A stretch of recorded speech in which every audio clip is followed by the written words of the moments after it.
আমাদের এখানে প্রথম আগমন করেছে নির্বাচিত হওয়ার পর, এই জন্য তাকে সবাই করতালি দিয়ে স্বাগত জানাই। আমাদের 9 নম্বর ইউনিয়নটি হচ্ছে 9 নং কান্দি ইউনিয়ন, কিন্তু আমরা জানো যে এর পরে 5 বছর ঠিক পরে যেন এমন হয় যে কান্দি হবে পীরগাছার 1 নম্বর ইউনিয়ন দেখতে চাই।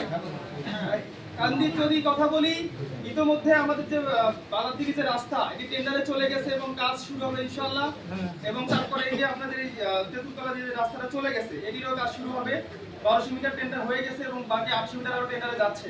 তো এরকম যে মেইন রোডগুলো আমরা আরো চেষ্টা করতেছি। ডিকটারিতে একটা সিঙ্গেল রাস্তাও কাঁচা নাই, এটি আমাদের এনসিপির একদম তিনিও জানেন যে কোনো পাকাই নাই সেখানে।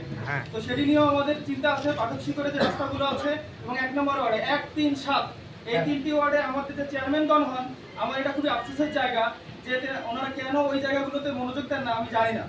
আমার আক্ষেপের জায়গা ছিল পীরগাছা নিয়ে, যে পীরগাছার উন্নয়ন ঘটে না। এবার ইনশাআল্লাহ আমরা ভোটের আগেই বলেছিলাম জনাব আক্তার হোসেনের হাত দিয়ে পীরগাছার উন্নয়ন ভোট পাই ইনশাআল্লাহ। আমার আক্ষেপের জায়গা ছিল সংসদে প্রথম দিনে শুনছেন কিনা, আপনারা আপনাদের সমস্যাগুলো তাকে জানাচ্ছেন। তিনি সামনেও যে কথা দিয়েছিলেন ইস্তেহার অনুযায়ী মাদকের বিরুদ্ধে জিরো টলারেন্স এবং মাদক যারা মাদকাসক্ত তাদের জন্য আমাদের আসনে মাদক নিয়ে যে নিরাময় কেন্দ্র, সেটিও তিনি অবশ্যই সামনে পালন করবেন, সেই দায়িত্ব